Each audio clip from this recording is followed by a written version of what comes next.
Hey everyone, Brandon here from TruckSafe. If you're a commercial driver or a motor carrier that employs them, then it's likely you've received a driver vehicle examination report, or DVER for short, also known as a roadside inspection report.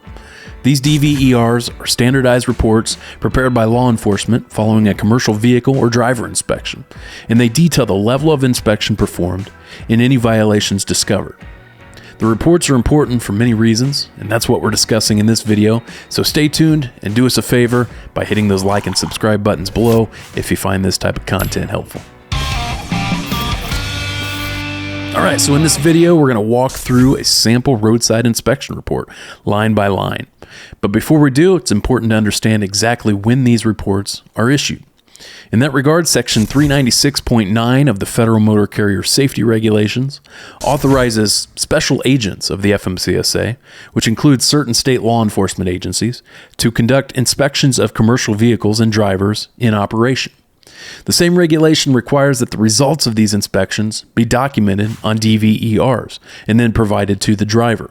The FMCSA has adopted, by reference, the North American Out-of-Service Criteria, which is published by the Commercial Vehicle Safety Alliance, or CVSA.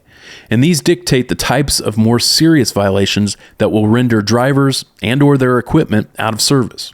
If an out-of-service violation is discovered during a roadside inspection and noted on the report, the driver or the vehicle will be prohibited from continuing to operate unless and until that out-of-service condition is rectified. CVSA recognizes 8 levels of inspection. The most common are levels 1 through 5. A level 1 inspection, also known as a full inspection, involves a thorough review of the driver's credentials and license, medical card, hours of service, and drug and alcohol compliance, along with a full inspection of the vehicles, power unit, and any trailers, and hazmat compliance if applicable. A level 2 inspection, also called a walk-around inspection, is a slightly more cursory inspection than a level 1, but still involves a review of both the driver and the equipment. A level 3 inspection, on the other hand, involves a review of only the driver, credentials, license, med card, hours of service, as well as the motor carrier's registration status. They do not involve an inspection of the equipment.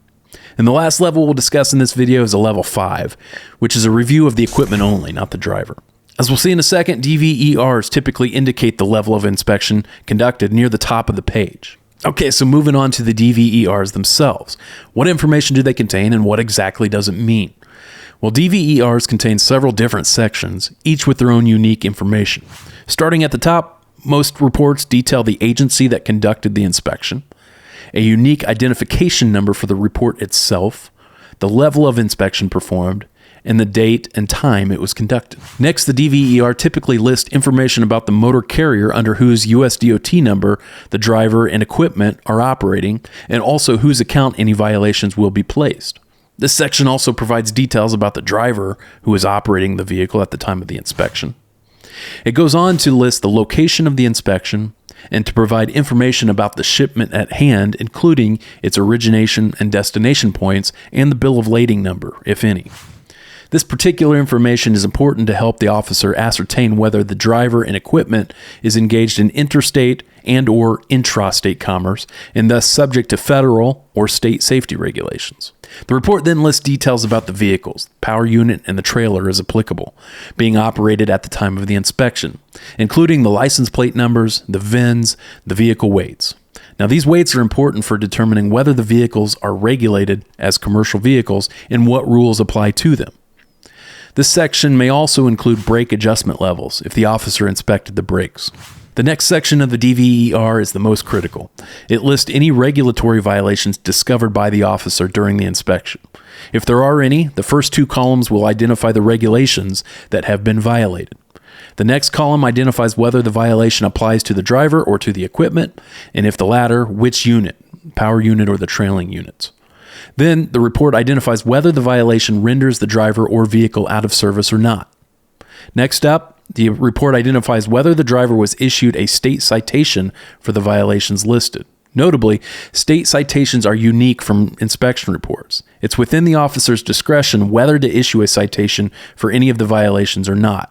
Citations implicate the state court system, meaning if a citation is issued, the driver may need to adjudicate it through the applicable state court system, which may involve appearing before a judge or paying a fine. If no citation is issued, the violations are considered warnings, though they will very likely still impact the motor carrier's CSA scores. For this reason, it's critical that motor carriers carefully review all violations listed on a DVER and swiftly address them. Now, the report goes on to describe the nature of the violation in a description column. Each DVER concludes with information about the officer who conducted the inspection, any additional notes the officer wishes to include, and a space for motor carriers to certify that they have corrected any violations that happen to be listed on the report. This certification is an important part of the roadside inspection process. Section 396.9 of the federal rules provides that drivers must transmit a copy of the DVER to the carrier as soon as possible, not to exceed 24 hours. And then the carrier must review the report and adequately address any violations listed on it. The regulation goes on to say that within 15 days following the date of the inspection, the carrier must certify that all violations have been corrected by signing the report and returning it to the issuing agency at the address that's indicated on the form. Failing to certify the corrections and returning the form can lead to problems in an audit and even civil penalties. Carriers must retain copies of all inspection reports for at least 12 months from the date of the inspection. All right, so now that we've seen what information is included on most inspection reports, let's talk about how they impact drivers and carriers.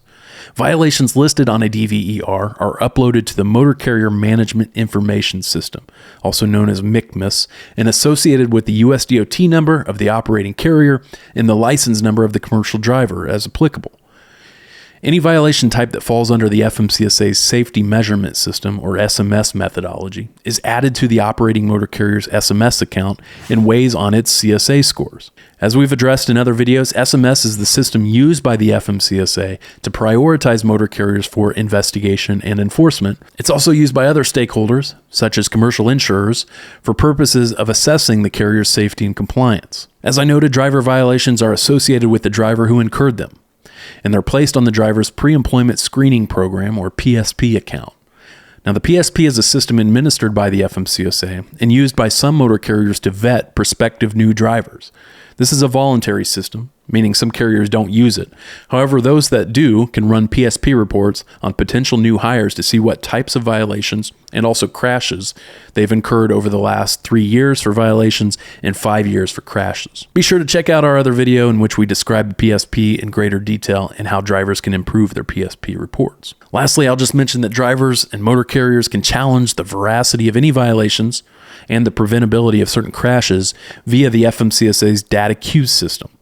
This is a fairly user-friendly online system that's available to carriers, drivers, and the general public. Once a user creates a free account, they can challenge violations by referencing the DVER report number and the violations they wish to challenge. From there, they can include their narrative response to the violation and attach any evidence that supports their case. All right, that's going to wrap things up for this video. For even more in-depth information about these types of regulatory topics, be sure to check out our innovative online compliance courses for safety managers and for drivers over at trucksafeacademy.com. Also, be sure to check out our detailed compliance articles on our website, trucksafe.com, and follow us on our various social media pages for the latest highway transportation news and analysis. Thanks for watching.